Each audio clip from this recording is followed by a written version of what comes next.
தூய்மையான நகரங்கள் பட்டியலில் திருச்சி 3ஆம் இடம் பிடித்திருக்கும் நிலையில் தமிழகத்தின் பிற மாவட்டங்களை தூய்மையாக வைத்துக் கொள்ள மக்களும் அரசும் என்ன செய்ய வேண்டும் என்று பொதுமக்களிடம் கருத்து கேட்டது புதிய தலைமுறை. அதற்கு மக்கள் அளித்துள்ள பதில்களை இப்போது பார்க்கலாம். ஒவ்வொரு இடத்துல ஒவ்வொரு அந்தந்த ஆட்சி வரையில அந்த ஒரு 2 மாசத்துக்கு அப்புறம் இருக்கு, அதுக்கடுத்து அப்படியே கண்டுக்காம விட்டுறாங்க.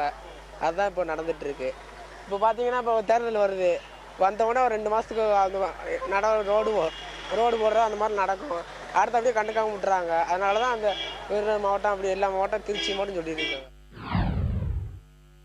இந்த ரோட்டோரமே பாருங்க எவ்வளோ இதுவாக இருக்குது. கழிப்பறை வசதி இருந்தாலே போதும்ண்ணே. அப்படி இருந்தாலே கொஞ்சம் கொஞ்சமாக டெவலப் ஆகி வந்துடும்ண்ணே.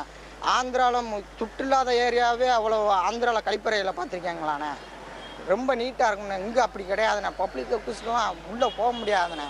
அந்த மாதிரியா இருக்குது. இதுக நீட்டானாலே பஸ் ஸ்டாண்டுக்கு இருக்கிறது இதுக நீட்டானாலே சரியாக போயிடும். தூய்மையாக தான் இருக்கணும். பஸ் ஸ்டாண்ட்லலாம் எல்லாருமே ட்ரிங்க்ஸ் பண்ணிட்டு பட்டுட்டு இருக்கிறாங்க. முக்கியமாக அதுதான். கண்ட இடத்துலலாம் டாய்லெட் போடுறது இப்படிலாம் இருக்கிறாங்க.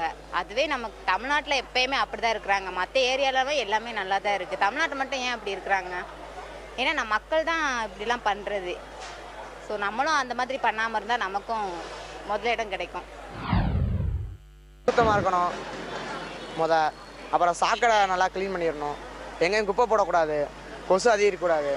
கொசு எடுத்தால் டெங்கு காய்ச்சல், மலேரியா போன்ற காய்ச்சலாம் வரும்.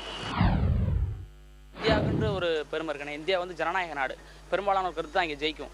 அது மாதிரி இந்தியா வந்து பிரதம மந்திரி அந்த ஸ்வச் பாரத் யோஜனான்றது வந்து பிரதம மந்திரி மட்டும் இல்லாமல் பப்ளிக்கும் சேர்ந்து உள்ளே இறங்கணும். அப்படி இறங்கினா ஒவ்வொரு டிஸ்ட்ரிக்ட்லேயும் மாணவர்களும் சேர்ந்து இறங்கணும். மாணவர்கள் மட்டும் இல்லாமல் பொதுத்துறை நிறுவனங்கள், தனியார் நிறுவனங்கள் எல்லாமே சேர்ந்து இறங்கினா சக்ஸஸ்ஃபுல்லாக இதை கொண்டு போகலாம்.